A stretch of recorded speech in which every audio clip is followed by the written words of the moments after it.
in East Boston, Sergeant Arthur McCarthy has become a champion to newcomers.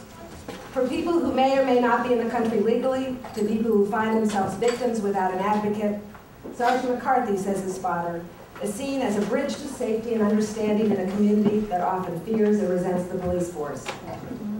Sergeant McCarthy's compassionate and non-judgmental presence has helped countless immigrant families find a safe and comfortable home in East Boston. An Irish cop who speaks Spanish, Sergeant McCarthy defies stereotype on a daily basis. Through his humor and formidable people skills. He is also a tireless youth advocate who has worked diligently to end street violence and gang domination. He often does this in the simplest of ways, bringing together different groups for a meal on his own expense so that tensions are alleviated and common ground established. As an observer says, his thinking is out of the box. Sergeant McCarthy has been the O'Donnell School Police Community Liaison Officer since 2004, where he is described as a good friend and asset to the community. There he has created an after-school program to teach English as a second language to parents at no cost. He helped the school obtain a grant to provide after-school childcare and has established a model school safety program. Because of his belief that parents need support, Sergeant McCarthy also spearheaded the East Boston Collaborative for Families, bringing in the Families First Parenting Program for area parents. He's put together community forums in English and Spanish on keeping children safe, and is helping area organizations create a parents' college. His father says he's a connector to the disenfranchised and a man who recognizes the whole person, sometimes hidden under layers of aggression and bravado.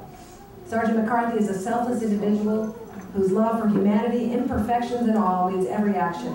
His commitment comes from a deep and abiding respect for all people.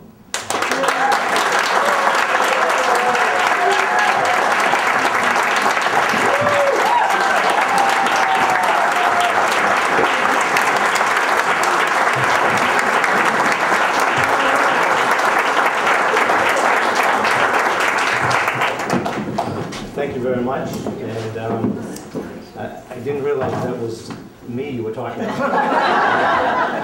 I'm very humbled. I didn't know why I won the award. And I'm still shocked about it, to be honest. But it sounds like I do all those things by myself. I don't. I have a team. I have a staff that helps me. And I have a great fan club. My three sisters, if you'd stand up. Stand up. Stand up.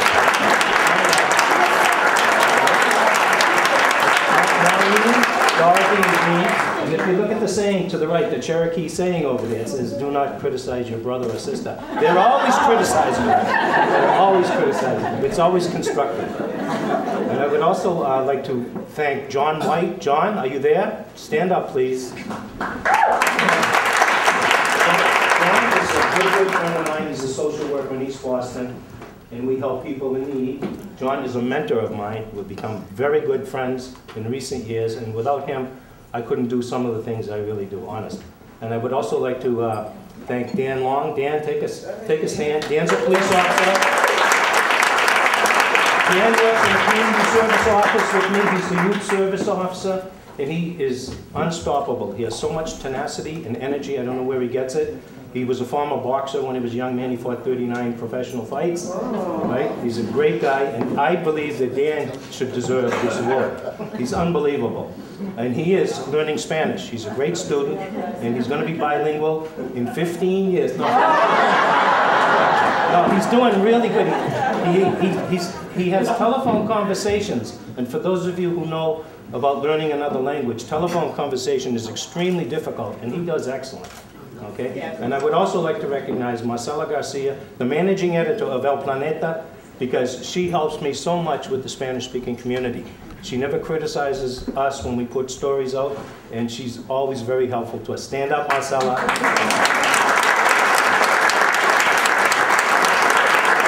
There were a couple of other people invited that couldn't make it because of the storm and other personal things.